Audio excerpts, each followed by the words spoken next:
এবারের যে আন্দোলন, এবারের যে গণ অভ্যুত্থান, সেই অভ্যুত্থানে পুলিশের ভূমিকা প্রশ্নবিদ্ধ হয়ে থাকবে। স্বাধীনতার 52 বছর পরে এরূপ পুলিশ এদেশের লোক দেখতে চাই। আমি ব্যক্তিগতভাবে 2-3টি সরকার পরিবর্তন এই ঢাকা শহরে কর্মরত অবস্থায় দেখেছি এবং সেই সকল সরকার পরিবর্তনের সময় 3 জন 4 জন বা 5 জন মানুষের মৃত্যু ঘটেছিল।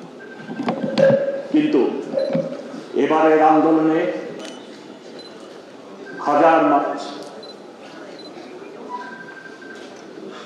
জন মানুষ এবং ছাত্রের মৃত্যু অতীব দুঃখের কাহিনী রচনা করেছে। আমরা স্বাধীন দেশের পুলিশ, কি কারণে মানুষের এত ক্ষোভ পুলিশের উপরে, সেটা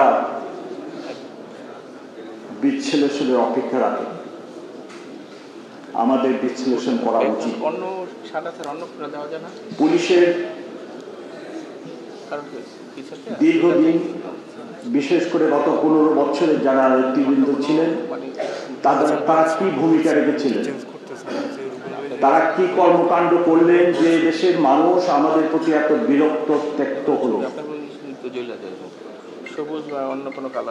এবং যার বহিঃপ্রকাশ আমাদের উপরে পড়ল। আমাদের 44 জন সহকর্মীকে জীবন দিতে হলো, শত শত সহকর্মীকে নানাভাবে ক্ষতবিক্ষত হতো। সাথে পুলিশের অনেক প্রতিষ্ঠান, থানা, ফাঁড়ি, অস্ত্র লুট হয়ে গেল।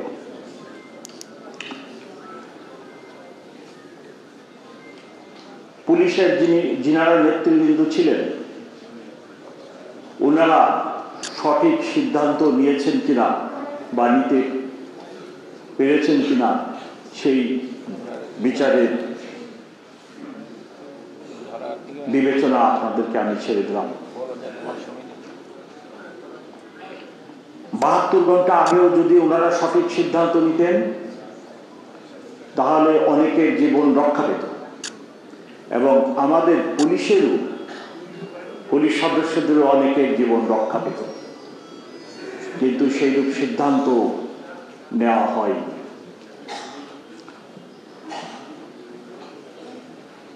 সরকার পতনের পর রাজারবাগে বিক্ষোভ দেখা যায় আমাদের পুলিশ সদস্যদের ভিতরে।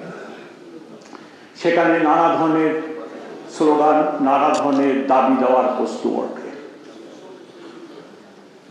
তার মধ্যে অন্যতম একটি দাবি ছিল, আমরা বিশেষ অফিসার চাই না। এখন পুলিশে অনেক পিএইচডি, অনেক ব্যারিস্টার। এত পিএইচডি, এত ব্যারিস্টার আমাদের কি প্রয়োজন আছে? এই পিএইচডি ব্যারিস্টার প্লিজ হওয়ার পরে যদি আমার ফোর্সের সাথে আমার সম্পর্ক ভালো না হয়, আমার ফোর্সের সাথে যদি আমার একটা ব্রিজ সৃষ্টি না হয়, তাহলে আমি যে এত উচ্চ শিক্ষা গ্রহণ করলাম, এই শিক্ষার মাধ্যমে তো আমি আমার কর্তব্যটি সঠিকভাবে পালন করতে পারলাম।